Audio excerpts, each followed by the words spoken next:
Dua kelompok remaja terlibat saling serang menggunakan petasan serta senjata tajam di Jalan Raya Cilengsi Jonggol, Kecamatan Cilengsi, Kabupaten Bogor, Jawa Barat. Tak lama berselang, salah satu kelompok berlari mengejar kelompok lain yang terdesak. Menurut warga, kedua kelompok remaja tersebut awalnya muncul dari dua arah berlawanan. Satu kelompok dari arah Jonggol dan satu kelompok lainnya dari arah Cilengsi. Beruntung aksi tawuran itu tak berlangsung lama setelah dibubarkan warga.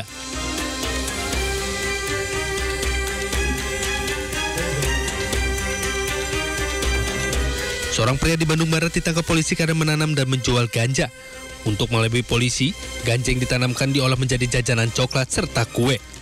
Selanjutnya, kue dan coklat yang berbahan ganja tersebut dijual secara daring.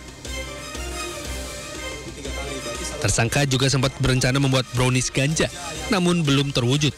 Ia telah dibekuk polisi. Tim Liputan iNews melaporkan.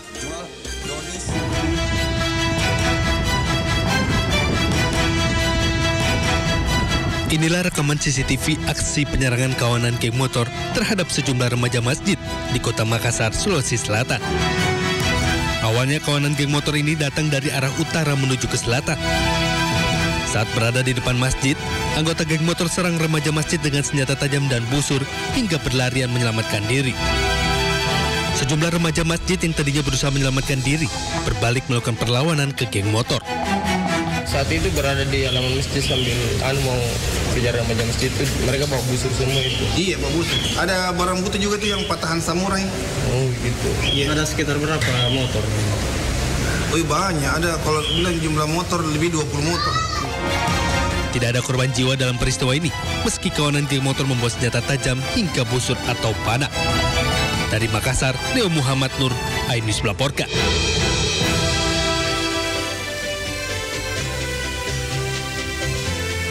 Halo pemirsa, Anda menyaksikan Sindo Today, program yang akan menghadirkan informasi-informasi terhangat hari ini bersama saya Camar Haenda. Dan saya Sabrina Sila. Selamat pagi Camar. Selamat pagi Sabrina, apa kabar? Baik. Wah luar biasa, kamu fresh sekali loh hari ini loh. Betul. Ini kalau misalnya kita lihat ya Sabrina, kemarin sempat terjadi kemacetan yang panjang luar biasa. Tidak hanya ada di Bogor, tapi juga di Jakarta ya. Karena memang lagi musim liburan nih hari ini. Iya betul, karena kemarin ada kenaikan Isa Al-Masih, kemudian orang cuti bersama dan melanjutkan libur Sabtu Minggu. Betul. Kamu sendiri kemana Camar? Saya sih hari ini belum ada belum ada rencana, tapi pengennya sih olahraga ya. Pengennya olahraga, nggak keluar kota karena harus kerja.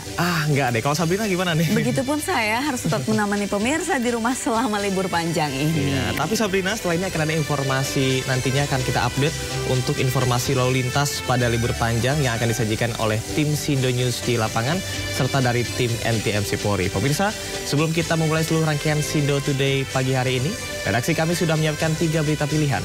Ini dia.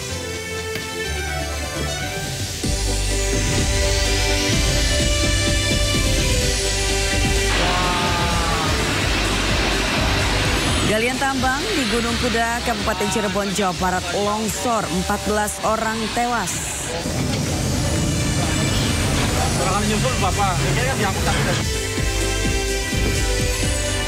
Ribuan kendaraan wisatawan memadati kawasan Puncak Bogor, Jawa Barat saat libur panjang.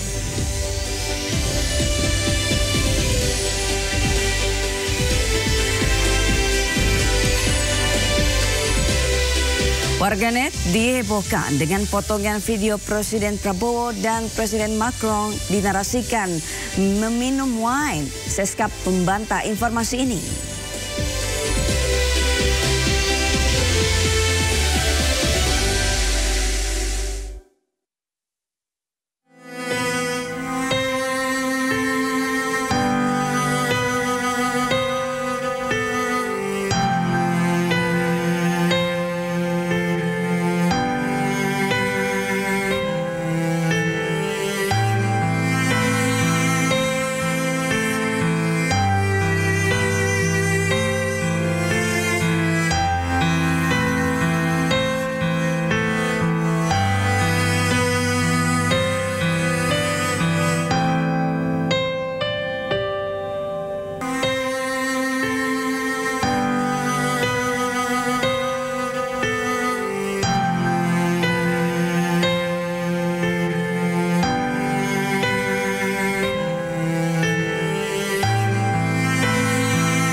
Pemirsa, sebuah galian tambang di Gunung Kuda, Kabupaten Cirebon, Jawa Barat longsor.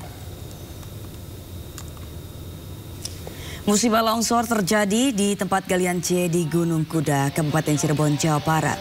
Ada lebih dari 10 orang yang tertimbun material longsor bebatuan yang cukup besar. Kini total korban tewas berjumlah 11 orang dan dibawa ke Rumah Sakit Arjawinangun. Saat ini petugas masih melakukan evakuasi dan masih ada korban yang masih tertimbun longsoran. Sementara 12 korban luka-luka dilarikan ke Rumah Sakit Sumber Waras dan Mitra Plumbon Cirebon untuk mendapatkan perawatan medis. Sementara di kawasan rawan longsor ini, sejumlah alat berat eskavator dan 6 unit kendaraan truk tertimbun longsor. Petugas dengan alat berat dikerahkan untuk mengevakuasi korban tertimbun di area yang curam dan berbahaya.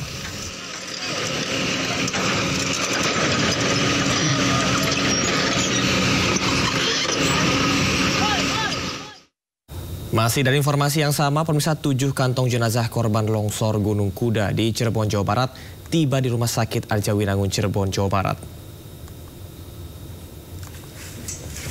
Kendaraan ambulans ini membawa 7 jenazah korban longsor di Gunung Kuda, Kabupaten Cirebon, Jawa Barat.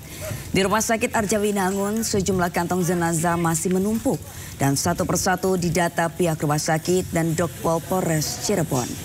Pihak Rumah Sakit Arjawinangun menerima kantong jenazah dengan kondisi korban luka di sekujur tubuh karena tertimbun material longsor. Pak, jalan dulu video dulu, benar Pak? Ada 7 kantong jenazah. 7 kantong jenazah. Itu kalau bisa tuh jenis kelamin apa aja, Kang? Laki-laki semua. Laki-laki semua. Dan kondisi gimana, Kang? Ya sudah meninggal di tempat. Kirim udah meninggal semua dari TKP. Semua sudah meninggal semua. Itu kalau boleh tahu apakah memang luka-lukanya di bagian apa, Kang? Rata-rata karena kejatuhan batu ya seluruh tubuh ya. Tertimbun material. Material batu. Tapi sekarang masih ada upaya untuk pencarian korban lagi. Kata yang evakuasi katanya masih ada di tempat kejadian. Pemirsa, 13 jenazah korban tebing longsor di Gunung Kuda, Cirebon, Jawa Barat telah dipulangkan ke rumah duka.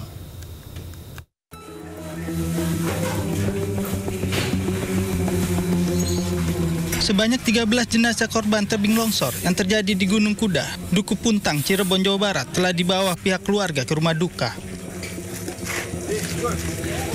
Satu persatu, armada ambulan yang telah disiagakan Dinas Kesehatan Kabupaten Cirebon mengantar jenazah ke rumah duka di sejumlah wilayah di Kuningan, Indramayu, dan Cirebon.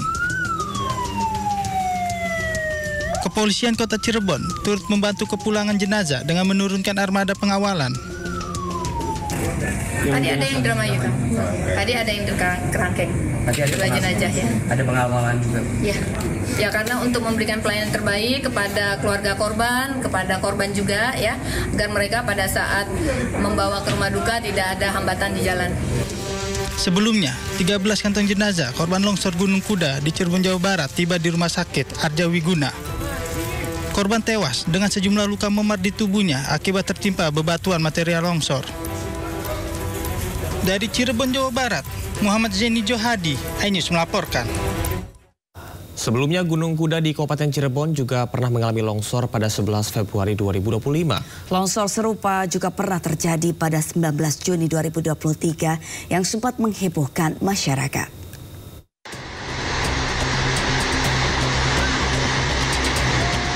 Gunung Kuda bukanlah nama baru dalam daftar lokasi rawan bencana tambang di Cirebon. Pada 11 Februari 2025, lokasi yang sama sempat mengalami longsor. Meski tidak memakan korban jiwa karena aktivitas penambangan dihentikan sementara saat itu, peringatan dari para ahli geologi dan lingkungan telah dilontarkan sejak lama. Namun hal tersebut tidak ditindaklanjuti dengan langkah konkret oleh pihak pengelola penambangan batu andesit di Gunung Kuda yang memang menjadi sumber mata pencaharian bagi ratusan warga sekitar. Namun aktivitas ini dinilai tidak sebanding dengan resiko keselamatan dan kerusakan lingkungan yang ditimbulkan. Sebelumnya pada 19 Juni 2023, longsoran besar juga terjadi di lokasi galian C Gunung Kuda, Kecamatan Duku Puntang, Kabupaten Cirebon, Jawa Barat. Pengelola tambang mengaku peristiwa ini sengaja dilakukan sebagai bagian dari aktivitas pertambangan. Detik-detik longsor tambang galian C Gunung Kuda sempat menghebohkan masyarakat karena guguran material tanah dan batuan menyebabkan debu yang membumbung tinggi di sekitar area tambang.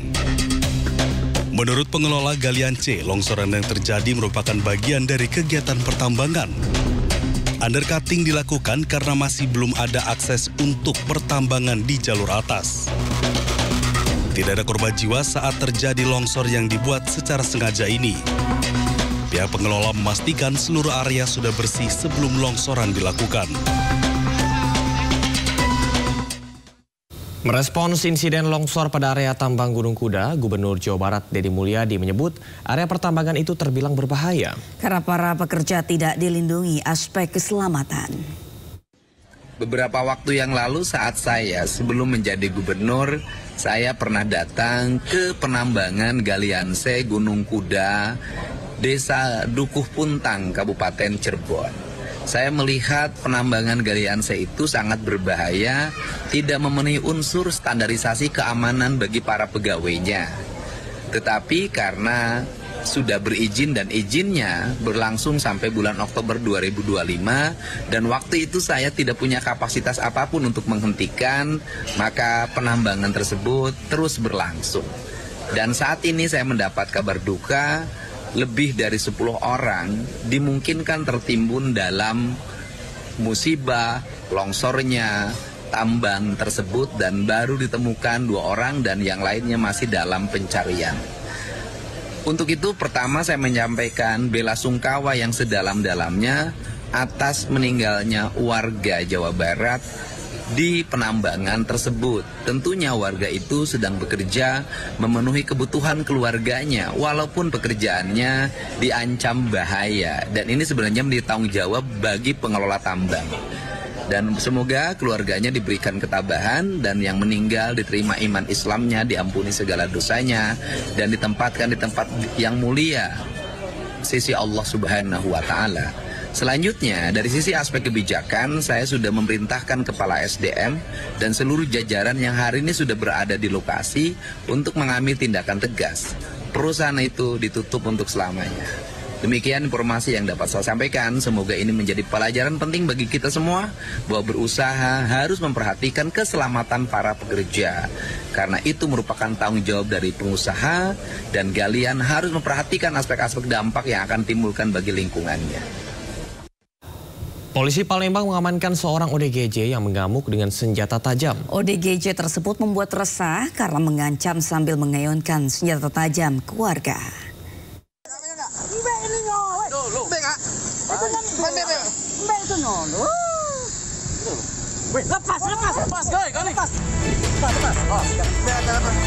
Anggota Polsek Sukarami Palembang membekuk seorang pria yang alami gangguan jiwa mengamuk sambil membawa senjata tajam.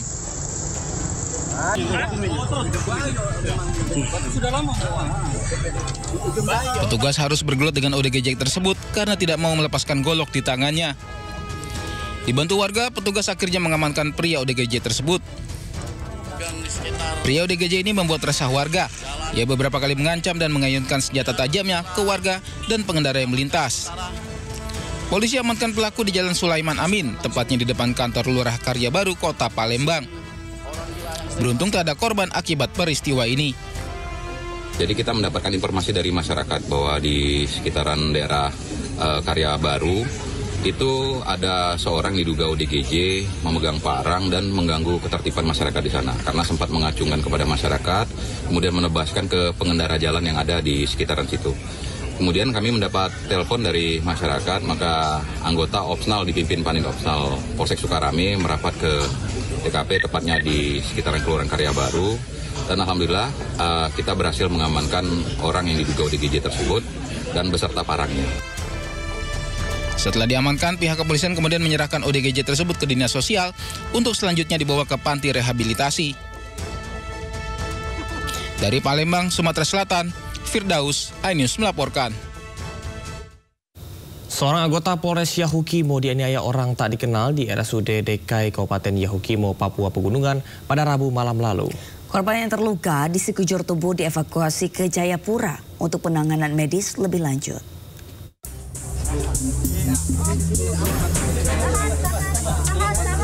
Bribda Yosua Nainggolan, anggota Polres Yahukimo terluka parah terkena senjata tajam yang dilakukan orang tak dikenal.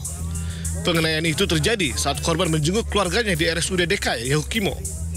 Korban yang terluka parah langsung menyelamatkan diri ke dalam rumah sakit dan meminta pertolongan. Korban kini dipindahkan ke Rumah Sakit Bayangkara di Kota Jayapura untuk penanganan medis lebih lanjut. Korban mengalami luka berat dan saat ini akan dievakuasi ke Rumah Sakit Bayangkara Jayapura untuk penanganan medis lebih lanjut. Kami langsung merespon cepat. Tim Satgas Gakum Damai Karten bersama Polres Yahukimo turun ke lokasi mengamankan TKP, memeriksa saksi dan mengumpulkan barang bukti. Kami tidak akan tinggal diam. Pelaku akan kami kejar sampai tertangkap dan kami pastikan proses hukum berjalan tegas dan adil. Saat ini Satgas Damai Kartes dan Polres Yahukimo masih menyelidiki motif penganiayaan ini dan memburu pelaku. Dari Jayapura, Papua, Cornelia Mendumi, iNews melaporkan. Seorang pria diduga mengidap gangguan jiwa di Pacitan, Jawa Timur menganiaya 7 tetangganya dengan senjata tajam. Ketujuh korban dianiaya saat sedang menjenguk pelaku di rumahnya, namun pelaku tiba-tiba mengamuk.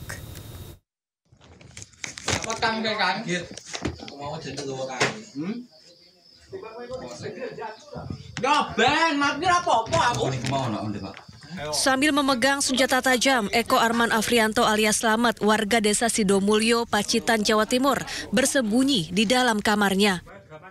Ia baru saja menganiaya 7 orang tetangganya dengan senjata tajam yang masih ia genggam. Sajam di sampingnya. Puluhan warga mengepung rumahnya, kemudian beramai-ramai menangkap pelaku.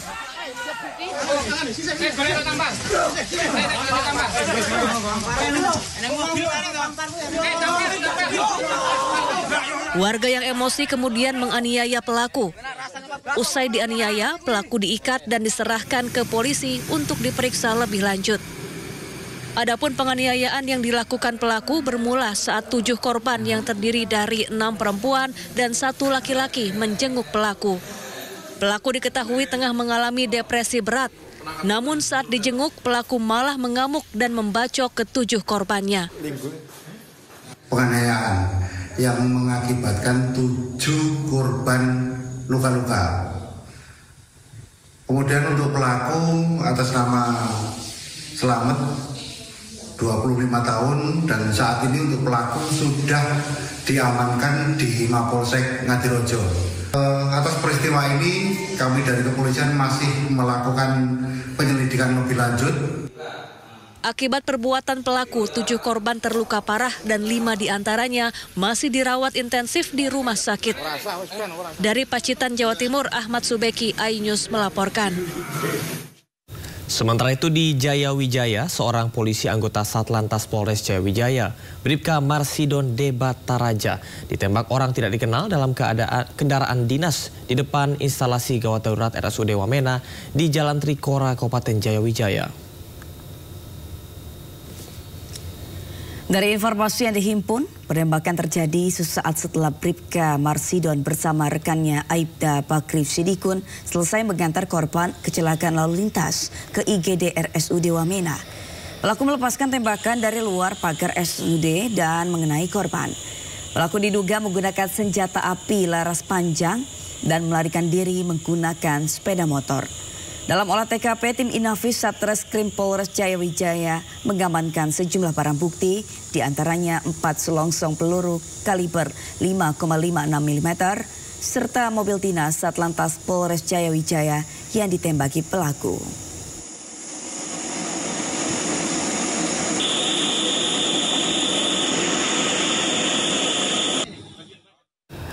Seorang mahasiswa Universitas Lampung meninggal dunia usai mengikuti pendidikan dasar organisasi mahasiswa pecinta alam. Diduga korban meregang nyawa akibat dianiaya senior.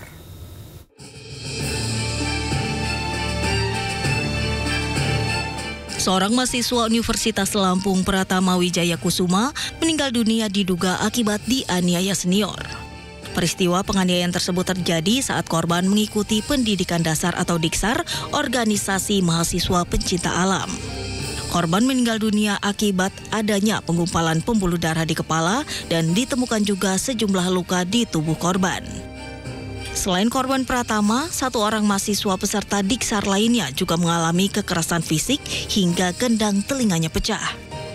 Tidak hanya mengalami gangguan pendengaran, mahasiswa bernama Muhammad Arnando Alvaris tersebut mengaku mendapat intimidasi dari pihak kampus dan seniornya di Mahapel FEB Unila hingga memutuskan untuk berhenti kuliah. Mana saya mengharapkan keadilan, malah saya mendapatkan tekanan. Malah saya yang terlihatlah sebagai pembuat masalahnya.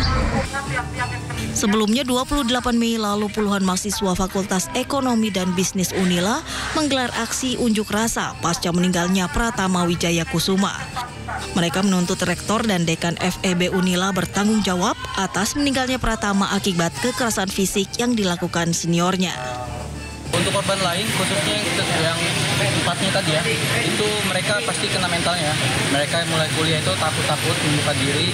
Mereka untuk ketemu senior-senior dari Ormawa itu takut, karena selalu diancam bahwa jangan sampai mereka ini menuntut, bahkan jangan sampai mereka ini cerita. Dijamin mereka bakal hilang gitu. Luka fisik yang diterima sama 4 korban itu apa aja? Rata-rata di sikut, perut, lalu juga di bagian kaki. Katanya ada ya. Itu yang gendang telinga pecah itu. Beliau mengundurkan diri dari kami sudah menyiapkan bukti-buktinya bahwa pihak dekanat ini memerintahkan mahasiswa, khususnya korban-korban, untuk membuat grup alih-alih untuk forum diskusi atau mediasi. Ternyata di situ kawan-kawan korban ini diminta untuk membuat surat pernyataan bahwa mereka berjanji tidak akan menuntut kasus ini. Itu bahkan keluarga korban almarhum Pratama ini diminta untuk mengikhlaskan. Ini kan bagi kami sangat tidak manusiawi. Pasca meninggalnya Pratama Wijaya Kusuma, pihak Unila telah membentuk tim investigasi untuk mengusut peristiwa ini. Dari Bandar Lampung, Andres Afandi, iNews melaporkan. Polisi menangguhkan penahanan belasan mahasiswa Trisakti tersangka kasus demo ricuh di Balai Kota Jakarta. Mewakili teman-temannya, seorang mahasiswa meminta maaf atas kegaduhan yang sempat terjadi.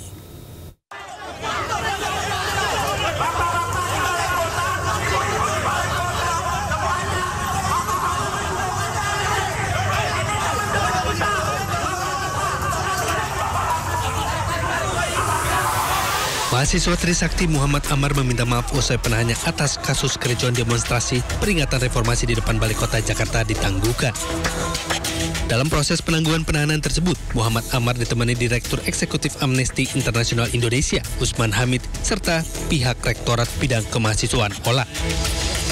Setelah menandatangani berkas penangguhan penahanan, 16 mahasiswa yang sebelumnya ditetapkan menjadi tersangka dipulangkan dan kini mereka diwajibkan lapor diri. Sebelumnya saya dan juga teman-teman kemarin ingin meminta maaf atas kegaduhan yang telah terjadi di Balai Kota atas unjuk rasa yang telah kami lakukan. Sebelumnya polisi tetapkan 16 mahasiswa sebagai tersangka dalam kericuan demonstrasi peringatan 27 tahun reformasi 21 Mei 2025. Mereka ditahan atas dugaan pengeroyokan dan penganiayaan terhadap aparat polisi. Dari tim liputan iNews melaporkan. Ribuan kendaraan wisatawan memadati kawasan Puncak Bogor, Jawa Barat saat libur panjang. Informasinya usai jeda di Sinda Today.